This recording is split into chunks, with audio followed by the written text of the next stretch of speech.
Hey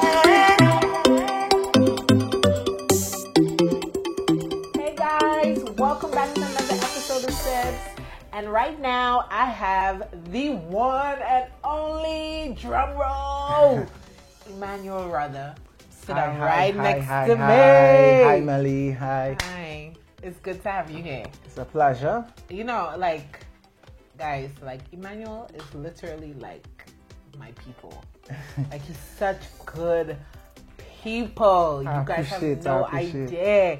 Such good people. Okay, so let's introduce you to the people. Hi, I'm Emmanuel Rudder, a songwriter from Trinidad. Yeah. Okay, so, okay, you want to be modest. Okay, so tell the people some of the songs you've written. Yeah. I've written, and don't be modest. Because I know you're... but that, you see, no, hold on, right? I just write songs. I just like writing songs. So a song is a song for me now. Not necessarily, I mean, like what she want me to call is hits. Right? Quote unquote. And I put it in quotes unquote because a hit is just basically the most played song. Repetition facilitates learning. Right. So, but it have songs that I would like personally. I get what you're saying, and you can mention those too. But I know you would quicker be modest and just name the ones that you know what I mean. So all right. I give you what you want, and I give the people what they want. I have done some songs like on the Project 5, like Permission Granted for Patrice. Benjai, Feta, Marshall Montano, Indian Girl, and Jupiter the Jupiter, 5-Star Arcade, Partia, Orlando Octave Single, Ola Tunji, Ola, Human for Marshall Montano, Memories with him and Taurus. I mean, Aaron Duncan, Can You Feel It? Patrice and Lyrical, Criminal Wine. It's how it is. Yeah. Like my brain ran out of information. Okay. Well, so he's created some of the biggest hits out of Trinidad and Tobago, and he's also one of the most amazing human beings.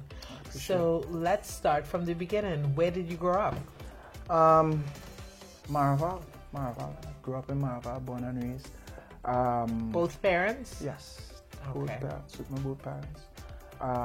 Brothers and sisters. So I come from a home where there's always noise and there's always people to talk to and chill with and hang with.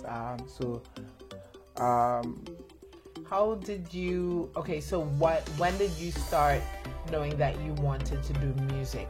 Okay, but also his parents, your mom goes to church. Does your dad also? Yes, both in church. My dad is a pastor as well. Yes. So I am a pastor's kid. PK. We are PKs. We are PKs. Yeah. So but I wouldn't say I knew from a very young age I was creative. But normally when you're creative, you get stigma at a very young age as weird or different. Yeah. And so it's to kind of shy away from it until you own it. So I would someone would be say for instance a particular situation, and I would sing the song for it, like to bring all what they're saying together. So at that point in time, going to school and stuff, What age was this? About 6, 7. 6, 7. Okay. 6, 7, and then after going up in school and stuff, you start to poems. I used to do poems, and if you know anybody who knows songs is just melody to poems, right? And so I started to do that very quickly. I had a problem. Funny story is that I had a problem writing essays because my brain used to skip chunks of information. So so I used to write incomplete essays because I used to think I write it, but my hand was never fast enough. So thank God for technology, I would say. Because that way all my thoughts, I just start to freestyle and all these songs would come out and it's going to be captured. No part is going to be missing. So all what I wanted to say was said and is said and it is captured. So that was the great thing about the phone. So at 17 or 16 I wrote my first song. I was so excited. I'd be like, oh, melody. Still remember it. What did you do with it? Nothing, I was just so fascinated. Oh, you need to go back and revisit it. Maybe you can turn it into something now. No, I think it's still something, but I feel like that is one of the... I don't even want to do anything with it per se. I just feel like it's so gem. The starting point now, like, ooh, yeah. And then the next day I go and I did another song. I'd be like, whoa, I want to do this. The feeling that you get when you create something, and to be honest, I grew up in such a way that I have like 6 other siblings and me, myself. Yeah. So there was enough to carry on, but not enough to spare. Right. Let's say that, right? But so I didn't know I had a talent. Mm-hmm. Like facts, like I didn't know I have a talent. So I used to be like, so everybody know me had more than what I had. So I'd be like, yo, I could sing and I could write a song and I sing in the song. I'd be like, so I was singing it for my friends and they'd be like, yo boy, thing. I say, but don't worry, you could do that too, and they'd be like, no. So I said, stop kidding, because you're so in a place where you don't have much, so you're thinking everybody have everything, have what, do the same thing you can do. Everybody had what you had, so you was nothing, Yeah. And the more people I spoke to, then I realized that it's definitely, it's a gift. Yeah, it's a gift. Yeah. And so it was from then, and then just continued building. Okay, so when you doing music, your parents being in church, did they have a problem with it? / do they? No. My at no point. No point. Oh, that's a blessing. No, my parents are a bit different. My mom would say, like, yo, I teach you all how to grow up and stuff. So I mean, at the end of the day, they didn't make me to fulfill their decisions. Right. Everybody have choice, born with choice, have choice, remain with choice. So I think like for this whole thing is like, if I choose to, I mean, obviously I still have my upbringing, my moral compass, and there's certain things I won't say, or do. Yes, but for the most part, up to now, my dad will be like, I don't know what. You're always saying you're writing. I don't know what song, but he always had gospel cranked up in his car just driving. You wouldn't hear it like that. Yeah. You wouldn't hear it. It's kind of secular now. Yeah. So you have to turn on the radio, and he always had his CD in there or your cassette, Right. just jamming out his gospel. So he wouldn't hear it. Okay, so what age did you, or who did you give their first hit? And answer me that one first. I think a hit, I would, well, that probably most definitely came in 2012 on the Project 5 rhythm when we did Like for the Party for Machel Montano, Patrice, Permission Granted, Saucy, I can't remember the name of the song. I can't remember the name of the song, but on the Project 5 rhythm. And Benjai. I think that it was a kind of collective because we worked on all these songs, and all these songs just became what it was. And all, like, to be honest with you, is just, well, for me, I just write what and how I feel. Yeah. And how I try to encapsulate that kind of moment and that environment of how I feel or the energy, and me and the rest of the creators in the room try to just put that in a moment in time. Yeah. So, you know, just kind of like put it in a little tablet form, a little capsule. So this is this song, and it'll be like how you know, and put it together so that people will remember it in a particular way. Mind you guys, my new single, Free Up, he wrote it. And the writing process was amazing. We literally was at my house and just like holding a vibe, and what I was going through, Emmanuel just put it in the song, literally, and created. Because I think when and not only with your process, right? I believe like every artist have what they want to say, and I don't want to tell my story because I just come up with ideas on my own, so I don't need a instrumentation, a beat, or what have you. I just come up with songs. Off beat. Right. So my job is really to get what's in you out of you. Right. Onto the record. Right. I want if you are part of the process, it should feel like this is your story. So when you go on stage, people go in and feel it. Yeah. And people they're going and translate. So it's never about my story. It's always about the person's story. Yeah, not about my story. I'm not trying to tell my story. Okay, let's go back to the mashup project. Right. And that whole rhythm, produce and everything. After it blew, how did you feel? Like, what was that experience for you? Well, I mean, that experience is always a special one. Your first, you know, I've done songs prior to that, but having like you create something and then having that something take on a life of its own is always a special moment. Yeah. Like I can remember me specifically traveling. I was working at the point in time.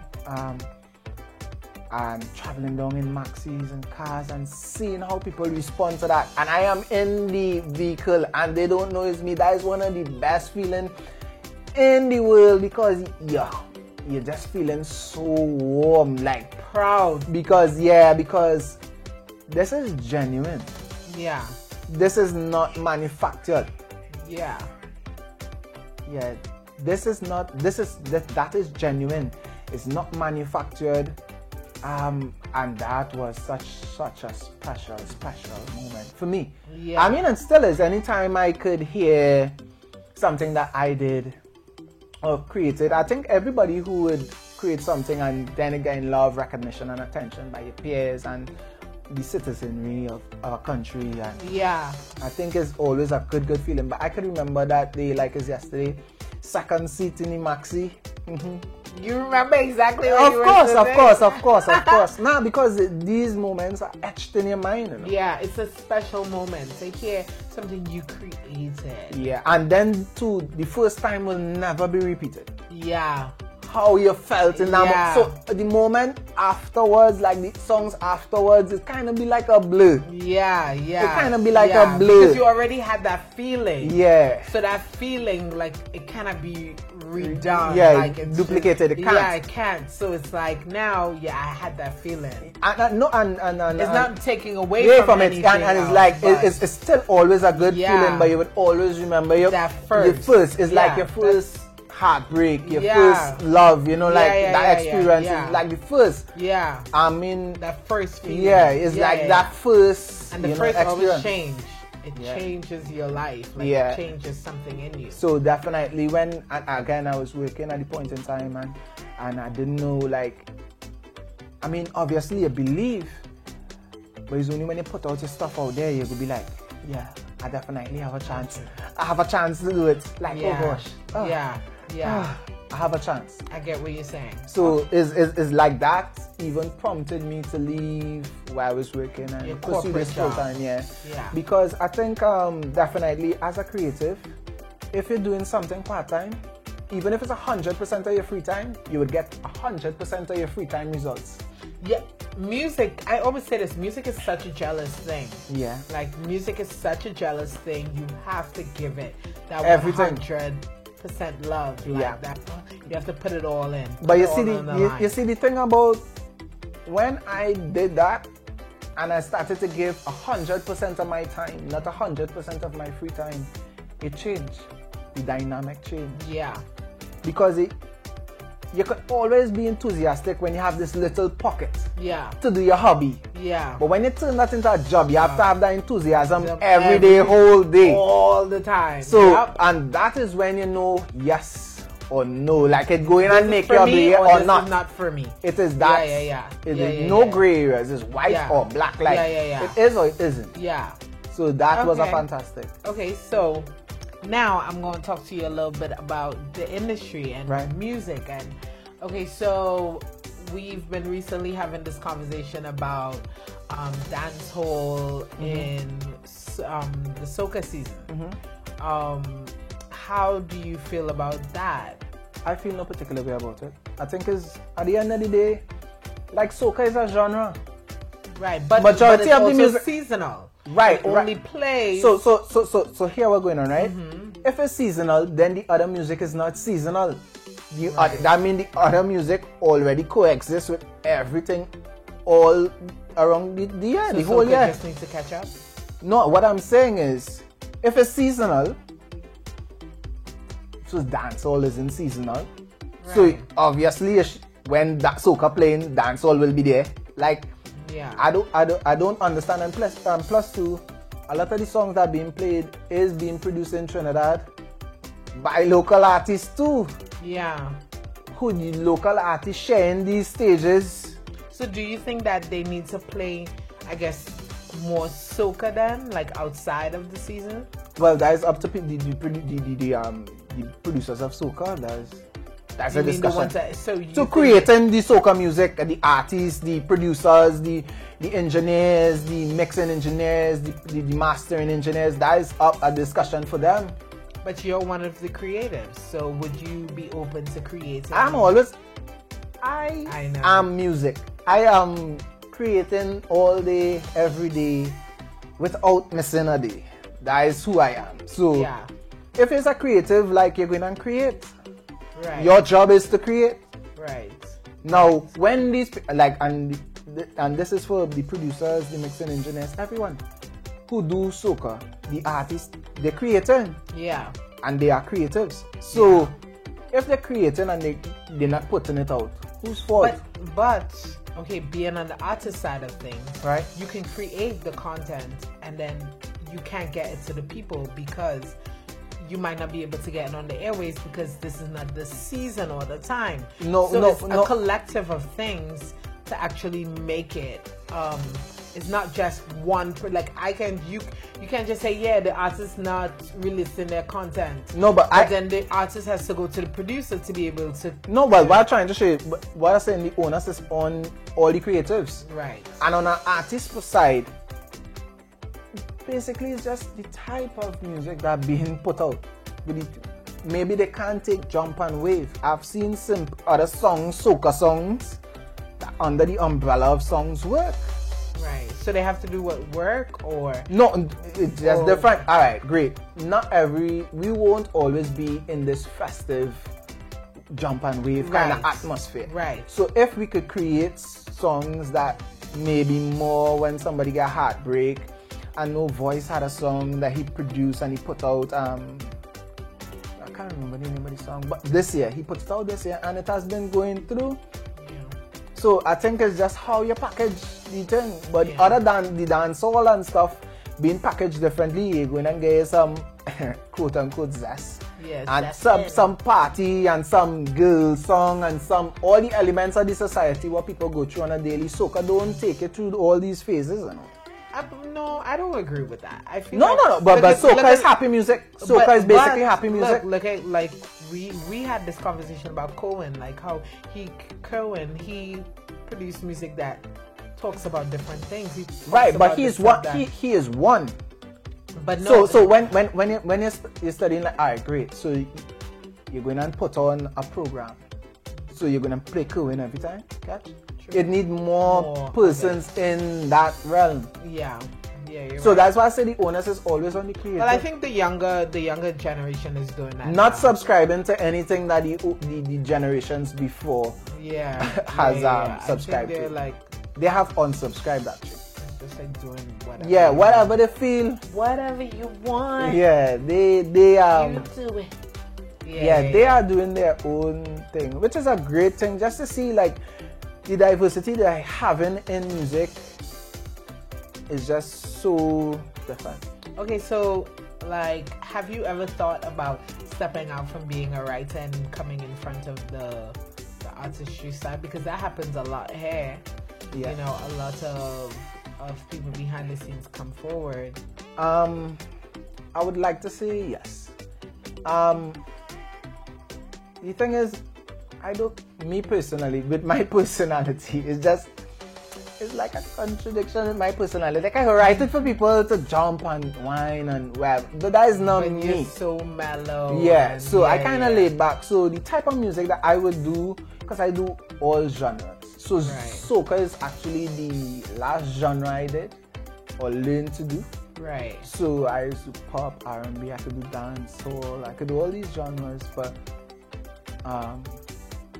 soca is what I known for. So like the other day I sent up a producer a power song, and the producer knows me very well, and the producer be like, man, I didn't know you used to do power. So well, nobody doesn't send power rhythms to me, you know. Because you're so tame, so they're not expecting you to be able to. Yeah. But I have seen you like go from 0 to 100 all the time, real quick. Yeah, that's who I am. And you see, as a creative, so like if I do a power, I go in and take off my shirt, I go in and, you know, because I want to be the masquerader in that moment. I want to write and create a song that is true to them. So I will go through all the rigors to feel like you feel, so it will be exactly what you need it to be when you're on the road or when you're in the fest, what you want to hear now. Yeah. I may not be physically participating on the road or these things. Yeah. Because that's not me. And besides, I'm claustrophobic too. I don't like so much of people around me. Really? Yeah. I didn't know that. Yeah. So I just feel like my breath being taken away with so much of people around. So you sure you want to be artist? Because you know you're going to have to be No. I mean, sometimes you're going to have to jump in that crowd and be with the people. But what I say is with songs is what type of genre. Right. So you can be like a Summer Walker. Get that kind of vibe. I will more go Labyrinth. Okay. Labyrinth, and for the people who don't know, he sang with Emily Sandy. Yeah. Beneath Your Beautiful. He have a lovely song called Jealous. So more Sam Smith, more adult type stuff is my vibes. Like me personally. Stand on a mic with a mic and serenade. Yeah. That is how I feel about music. I always want and music. Soca is that. You don't always get it so much now. Right. Like that personal kind of one-on-one. Like right. I just feel like I want to talk to this one person. But even if it's a crowd, like everybody is that one person now, boy. Yeah. So let me ask you this: what can we expect from you next?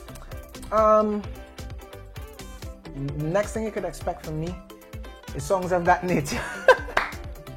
The more vibe, slow down. Yeah. Okay. For real. And are you gonna be writing for anything after Carnival? I'm writing for after Carnival right now. Oh, Papa. Like I don't literally I don't stop. Like I don't stop. Right. But more importantly, the stuff after Carnival with me, I am actually going to be the one who's singing it. Because I have some creative ideas, but it's not. I don't want, not necessarily want to be an artist. Right. I just feel like people need to know that Caribbean people are talented to do a lot of things more than soca. Right. And it is not being showcased. Yeah. And I think we have the ability and talent. Most of us don't have the space or the confidence to do it. And Step out of the box. Yeah, and be like, no, it have people stepping out of the box. It have people like Christian Calpi, it have Michael Montano, it have Jimmy October, it have these people stepping out of the box of soca, right. what we are known for, right. and doing other things. I just feel like there are other things, so more creatives should start to go in that direction. Like if you feel it, because it's our creatives who just not saying, on like, that. The thing about it, like I always say, like as an artist or as a creative, you have to find what is you. You know what I mean? And what makes you happy inside. Because exactly. You don't tell me, like when you go on the stage, you have to express this. Yeah. So you need to make sure that whatever you're releasing is part of you. Right. Because the people, let me tell you something. To be honest, you cannot fool the people. Right. You cannot mama guide the people. Like it have certain songs released and somebody, a normal guy who not into music, just a listener of music, gonna be like, you know what? I'm not taking that from you. Yeah. But you see, if X, Y, and Z did sing this, this would have been. This is X, Y, and Z. Oh gosh! But they say that too because they don't know the person. Great. So they go to familiarity, right? But quicker than they go to. It's like right now, right? We, the listening public not taking love songs from Chris Brown because of what he did to Rihanna. Because of his. So we're not taking that exactly. Everything linked. So we're not taking that from you. We're not taking no more Stepping in the Name of Love. From R. Kelly again. We're not on that with R. Kelly. Like, and that is just the listenership. So the people. So what you doing have to translate with who you are as a person. And then the vibes and the energy that you bring. So sometimes when somebody say it's not a bad song, but it's just I can't take that from you. I'm not seeing you in this light. Yeah, and I feel like we've said that before. Yeah, I don't. And that is why they would put somebody a like personality to the song, the personality and the song of the it matches. So I would take this from this person. So, Okay. So let the people know where they can find you on social media. You can find me on Instagram at Emmanuel Rudder, EMMANUEL RUDDER, and I am also on Facebook at Emmanuel Rudder as well. So yeah, you could definitely meet me, check me out. Stuff coming. Yes, and definitely look forward for that. Do you have your YouTube channel yet? Yes, it is also at Emmanuel Rudder, but nothing is up there right now. But everything if you guys want to look out for where he's coming for, check it out. Like definitely. Subscribe. Yeah, subscribe. So you can get his and stuff. Definitely, it's going to be some different stuff. And I encourage you to come and take the ride with me. Okay, Papa. Okay, guys, Manny, thank you so much for coming. It's such a pleasure to have you. It's an honor. Guys, thank you for joining us. I hope you enjoyed this episode. Check us out at feelthebase.com and also on IG at The Base Now Media, and also follow me on IG at IAM_Melly Rose, MELLYROSE, and I will see you guys next week. Bye, guys.